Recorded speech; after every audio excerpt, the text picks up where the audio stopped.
What's new in Minecraft 1.14.3? Well, if you're asking that question, you've come to the right place. This is my Minecraft updates playlist, and as you can see, I've covered pre-release 1, 2, and 3 for this update.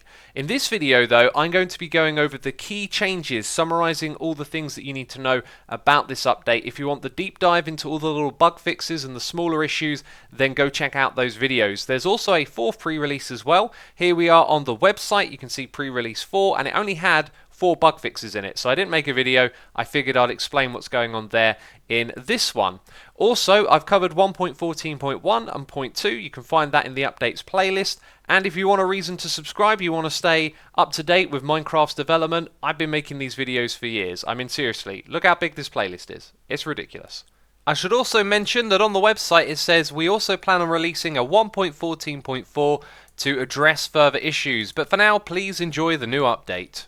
And with it also comes an update to the Minecraft launcher itself. This went out of beta, which means when you load up your launcher, it will download the new one and update to it automatically. So you will probably see an interface just like this. So I'm in the top right. We used to click up there to change our accounts. You can see we do that in the top left. There's also a couple more options here as well.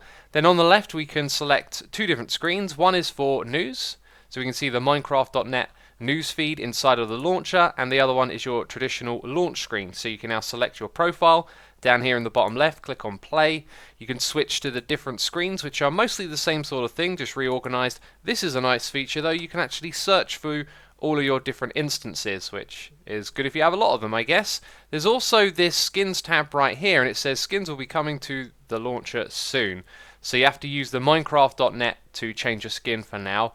I was initially wondering if this meant that there might be some new features with it as well, perhaps a skin store knowing Microsoft, but I think it's just temporarily offline until they, integrate it into this launcher. There's also a page for the patch notes, and you'll see here it doesn't include the minor updates to the major update so far, for 1.14 anyway, and that's actually the only thing it's displaying on that long list. There's one other thing, which is settings in the bottom left, and it's all the same as it was before. So that's the new launcher. Let's jump into the game and check out the changes in 1.14.3. So first big change, the Grindstone is used for repairing items, which you used to do in a crafting bench, and with this update you'll now be able to do it in both, so you can do it in the crafting bench just like before. The enchanting and anviling system has returned to normal. With 1.14 you were able to put additional enchantments onto armor. For example, we've got protection 4 here, and you could have put any one of these onto it. No longer going to be possible. You're also not able to combine these together on a book. This was known for creating OP armor or God armor, and it's not doable in 1.14.3. Some building changes for this update. Glass panes and iron bars can now have pressure plates, redstone torches, and regular torches placed on top of them. Lanterns will also now be able to place under the iron bars and under the glass panes. The advancement known as How Did We Get Here, for having every effect applied at the same time, will no longer require saturation, which you can now obtain through the Suspicious Stew. A new game rule has been added to disable raids. You can see I'm in the middle of a village and I have the bad omen effect, and nothing is happening because the rule has been set to true. So raids are currently disabled. And if we were to set it to false, then a raid would begin because I have the bad omen effect. But here's the thing, if a raid is charging up and you set it to true, it will disable the raid and it's over. However, if any of the mobs had spawned, they would actually remain in the world. The possibility for there to be multiple raids inside of a single village has been removed from the game as well. So a raid is taking place somewhere around here. There are some pillagers. I'm going to give myself the bad omen effect, and you can see it instantly disappears, but another wave of the raid doesn't spawn. So this will help you prevent those infinite raids with loads of meters on your screen. Next we have patrols. You are no longer going to see vindicators as part of the patrols that spawn into the world. The frequency at which they spawn will be cut roughly in half, so you'll see them less as well. They will be able to spawn in daytime, but they will conform to regular mob spawning rules. That means if you've put down torches, the light the torch provides will stop a patrol from spawning, and they won't be able to spawn on blocks like slabs, which regular hostile mobs can't spawn on. They will also be able to spawn in any biome of the game except for the mushroom biome, those islands out in the ocean where the mushroom live. And just so you know, killing the patrol leader will still give you the bad omen effect. Next up, we have changes to villagers and to the spawning of iron golems as well. And I don't know if this is going to be the last set of changes. Will 1.14.4 have more changes to these? I just don't know. There was this tweet from Maria Lemon a while ago where she was asking for feedback about these farms because they wanted to make changes and listen to the community that makes farms.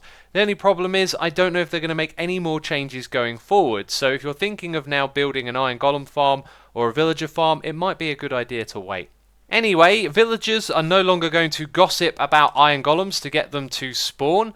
They're now going to be scared of zombies, and that will make iron golems spawn. So you can see they're now all getting scared, and eventually the game will decide that an iron golem can spawn. And after some time we got an iron golem, and he's going to take care of that zombie.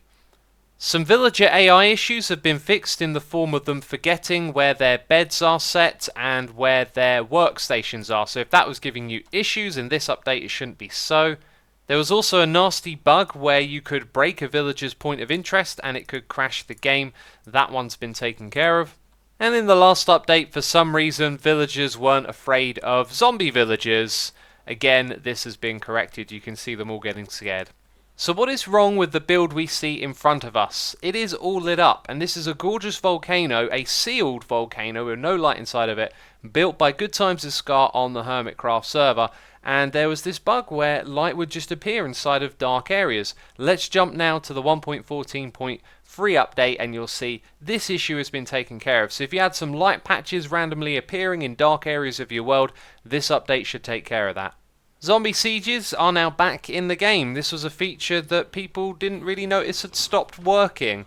And the idea was at midnight there's a very small chance that a zombie siege would be able to take place inside of a village. You're watching one happen right now. And that's been corrected, so it's now back in the game. Watch out for those zombies if you're hanging out in a village at midnight, peeps.